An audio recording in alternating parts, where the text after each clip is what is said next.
Hello and welcome to the Edgy Politics podcast, the show that discusses African political affairs with the extra twist of covering not only African political issues but also geopolitical affairs with a clear progressive lens. I am your host, Geographical Queen. In today's episode, I will discuss the misperception about the allegation of Putin weaponizing the global food supply to blackmail the West. I will be deliberating about the hypocrisy of the West, which is holding Africa hostage in this green politics. For the untold facts, Russia is the largest grain producer and exporter in the world. In the 2022-23 trade year, Russia exported approximately 53 million metric tons of grains worldwide. Ukraine, likewise, exported almost 26 million tons of grain in the same season. However, the mainstream media is trying its best to throw dust into our eyes by claiming that Ukraine is the greatest grain exporter in the world. In a nutshell, Russia produces several times more grain than Ukraine. Thus, this Western perception of big global Ukraine grain exporter is not of such big global significance. It is only overhyped. So how did we get here? 5 months after the start of the Russian special military operation in Ukraine, the grain deal between Russia and Ukraine was signed on July 22nd, 2022 in Istanbul. The purpose of the initiative was to contribute to the prevention of global hunger, to reduce and address global food insecurity, and also to ensure the safety of merchant ships delivering grain and other foodstuffs.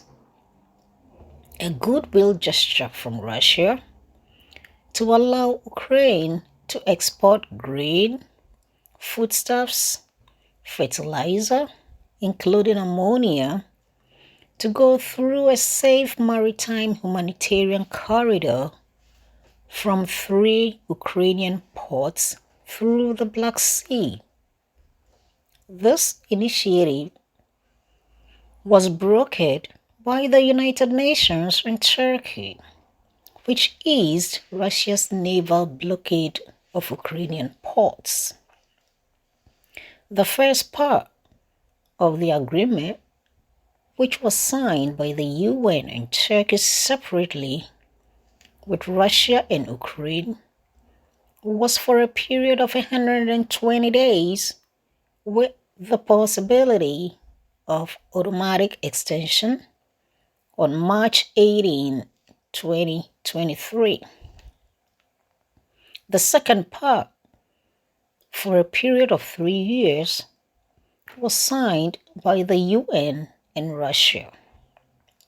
This memorandum dealt with the removal of restrictions on exports of the Russian agricultural products and fertilizers.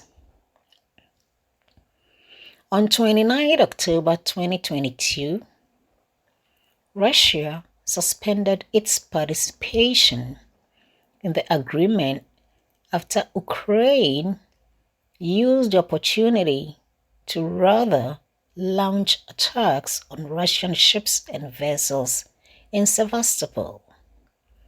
The route of the attack ran partly along the Green Corridor. Russia demanded security guarantees for its vessels and then resumed participation in the deal on the 2nd of November 2022. The United States, in its bid to wage a proxy war through NATO with Russia, turned the Black Sea Initiative, that was initially conceived as a humanitarian initiative, into a commercial project for the benefit of Western agricultural companies.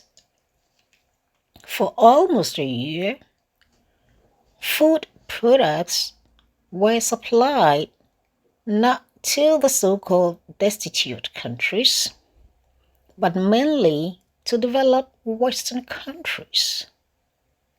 For every 250 vessels that left the Odessa port, only 3 vessels went to African countries. European countries were rather flooded with so much grain that Poland and Hungary were compelled to ban Ukrainian grain coming into their countries to save their farmers' produce.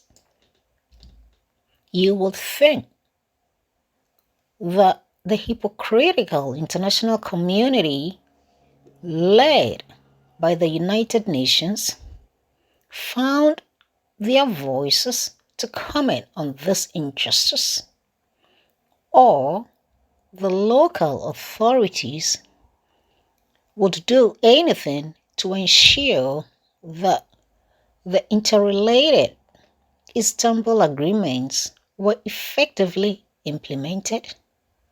No, nothing, zero such was undertaken. Fast forward to 17th July 2023, and Moscow terminated the participation in the Black Sea Green Deal because its conditions for an extension had not been fulfilled.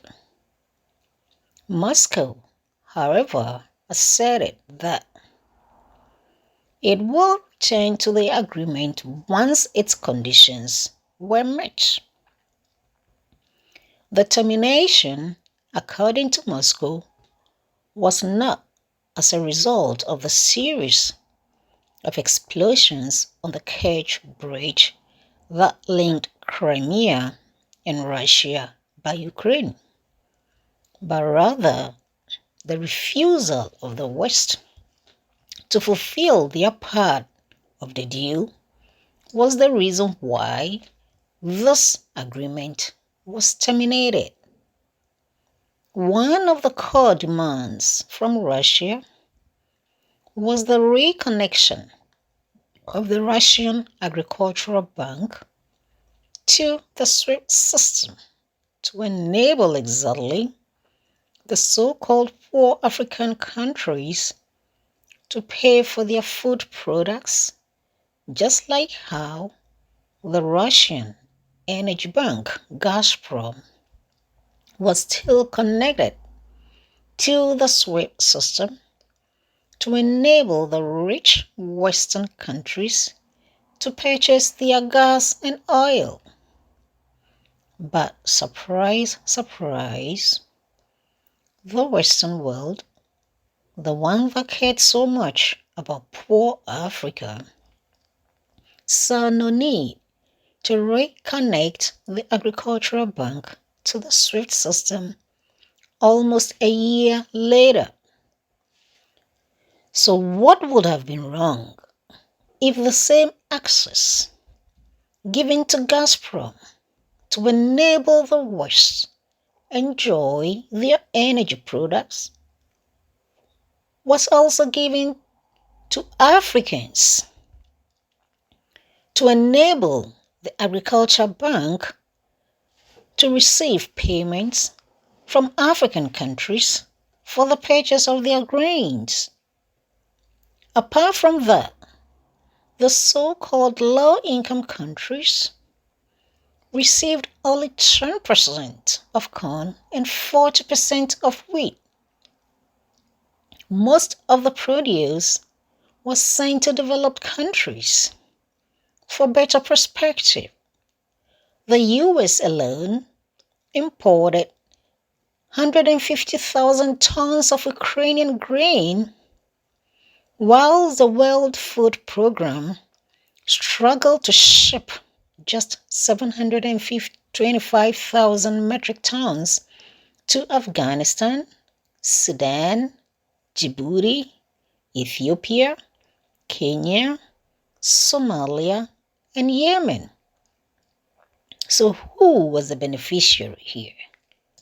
Certainly not the so-called poor countries, but as usual, the United Nations that looked on whilst the poor were being deprived of basic food supplies, suddenly found the voice through their Secretary General Guterres to exclaim shock and disappointment at Russia terminating this agreement.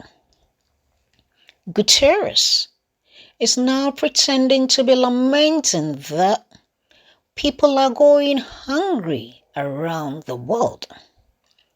Really? The fact is, people are not going hungry in Europe and Turkey, since they received more than half of all Ukrainian grain exports since the signing of the deal. 40% of the grain went to Europe and 18% to Turkey. Talking about starving children in Africa, the usual culprit for anything connected with hunger and poverty, while the majority of grain was going to Western Europe on very low prices, is very rich. Meanwhile, no one is criticizing Ukraine for using this humanitarian corridor to bomb the Kerch Bridge and in the process killing civilians. What hypocrisy! At least the global south, especially Africa and the Middle East, can rely on President Putin's word, as he has promised to export grains through alternative routes to Africa and the Middle East. So what do you think? Is it President Putin, the equalizer and neutralizer, that wants to starve his African friends? Or it is the hypocritical, selfish West which is projecting their malevolent acts on Russia? Well, you may leave your comments in the comment section below. And thanks for tuning in again. I will be back with the next broadcast. Good day.